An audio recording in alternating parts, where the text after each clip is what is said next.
안녕하세요. 한우루체국의 한우루체부 마린양입니다. 마태복음 17장은 영광스러운 모습으로 변하신 예수님, 믿음으로 산을 옮긴다는 내용, 죽음과 부활에 대한 두 번째 예고, 성전세를 내신 예수님에 대해 기록되어 있습니다. 예수님께서 먼저 왔다고 말씀하신 엘리야는 누구일까요? 예수님, 서기관들과 바리새인들은 왜 엘리야가 먼저 와야 한다고 하는 거예요? 엘리야는 이미 왔단다. 그런데 사람들이 알지 못하고 자기 마음대로 대우하고 있구나. 아, 엘리야가 세례요한이었구나. 마태복음 17장 10절에서 13절에 본 것과 같이 엘리야로 온 자는 세례요한이었습니다. 그렇다면 서기관 바리새인들은 엘리야가 먼저 올 것을 어떻게 알았을까요? 말라기 4장 5절에 하나님께서는 선지 엘리야를 너희에게 보내주신다고 말씀하셨습니다. 그렇기 때문에 서기관 바리새인들과 더불어 이스라엘 백성들은 엘리야가 올 것을 알고 있었고 나타나기만을 기다렸습니다. 하지만 엘리야가 와서 무슨 일을 하는지 알지 못했기 때문에 엘리야로 온 자가 세례요한이라는 것을 몰랐으며 임의로 대우하였던 것입니다. 엘리야는 이미 구약 때 하늘로 승천해서 이 땅에 없는데 어떻게 세례요한이 엘리야라는 것일까요? 엘리야가 두 번 태어난 것일까요? 그것은 아니겠죠. 하나님의 영이 예수님과 함께 하셨던 것처럼 엘리야의 영이 세례요한과 함께 한 것입니다. 즉 엘리야의 영이 세례요한에게 임하여 함께 하나님의 일을 한 것이지요. 그렇기 때문에 엘리야의 몸이 다시 온 것이 아니라 엘리야의 영이 함께하는 세례요한이 이 땅에 온 것이었습니다. 엿새 후에 예수께서 베드로와 야고보와 그 형제 요한을 데리시고 따로 높은 산에 올라가셨더니 저희 앞에서 변형되사 그 얼굴이 해같이 빛나며 옷이 빛과 같이 희어졌더라. 때에 모세와 엘리야가 예수로 더불어 말씀하시는 것이 저희에게 보이거늘 베드로가 예수께 여짜와 가로되 주여, 우리가 여기 있는 것이 좋사오니 주께서 만일 원하시면 내가 여기서 초막 셋을 짓되 하나는 주를 위하여, 하나는 모세를 위하여, 하나는 엘리야를 위하여 하리이다. 말할 때에 호련히 빛난 구름이 저희를 덮으며 구름 속에서 소리가 나서 가로되 이는 내 사랑하는 아들이 내 기뻐하는 자라. 너희는 저의 말을 들으라. 하는지라.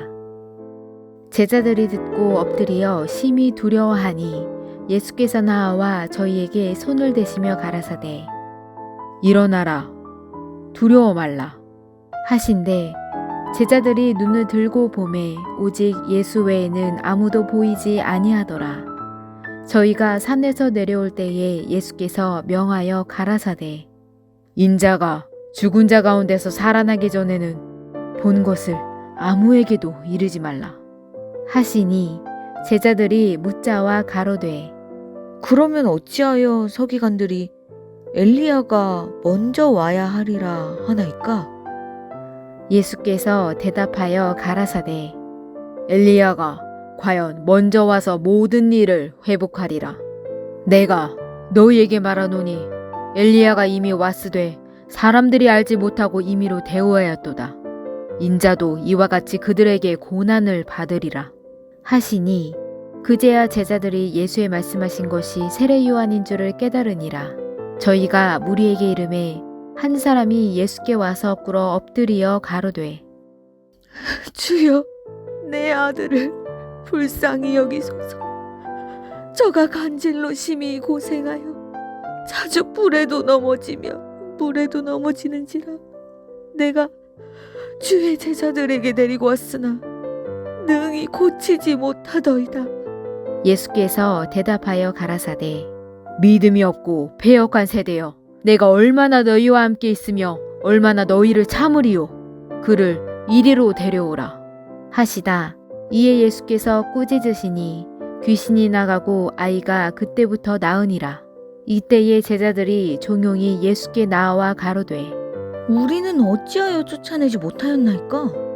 가라사대 너희 믿음이 적은 영혼이라 진실로 너희에게 이르노니 너희가 만일 믿음이 한 겨자씨만큼만 있으면 이 산을 명하여 여기서 저기로 옮기라 하여도 옮길 것이요 또 너희가 못할 것이 없으리라.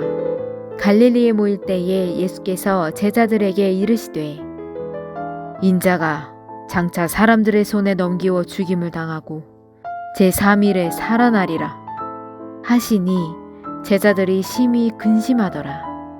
가버나움에 이르니 반세겔 받는 자들이 베드로에게 나와 가로되 너희 선생이 반세계를 내지 아니하느냐? 가로되 내신다. 하고 집에 들어가니 예수께서 먼저 가라사대 시몬아 내 생각은 어떠하뇨? 세상 임금들이 네게 관세와 정세를 받느냐? 자기 아들에게냐? 타인에게냐? 베드로가 가로되 타인에게니이다. 예수께서 가라사대 그러하면 아들들은 세를 면하리라. 그러나 우리가 저희로 오해케 하지 않기 위하여 내가 바다에 가서 낚시를 던져 먼저 오르는 고기를 가져 입을 열면 돈 한 세기를 얻을 것이니 가져다가 나와 너를 위하여 주라 하시니라. 여기서 꿀팁. 예수님께서는 성전세를 내야 할까요? 내지 않아도 될까요? 반세겔은 성전세로 바치는 금액으로서 국가 재정을 충당하기 위해 세리가 거두었던 것과는 달리 성소를 유지 관리하는 데 사용했던 것입니다. 예수님과 제자들이 가버나움에 이르렀을 때 성전세를 받는 사람들이 제자들에게 예수님을 가리키며 너희 선생은 성전세를 내지 않느냐고 묻게 됩니다. 예수님은 제자들에게 세상 임금의 아들은 세금을 내느냐고 질문하였고 제자들은 타인이 낸다고 대답하였습니다. 그랬더니 예수님께서는 세상 임금의 아들은 세를 면한다고 말씀하셨습니다. 예수님은 하늘의 임금인 하나님의 아들이셨지요. 그럼 성전세를 내실 필요가 있었을까요? 내지 않아도 됐었지만 예수님의 신분을 모르는 사람들이 세금 문제로 실족하거나 비난할 수 있기 때문에 그것을 막고자 세금을 내셨습니다. 그 세금은 예수님의 말씀대로 베드로가 바다에서 낚시하여 먼저 잡은 물고기의 입에서 나온 돈 한 세겔로 내게 됩니다. 좋아요와 구독을 꾹 눌러주세요. 하나님의 말씀은 사랑입니다. 감사합니다.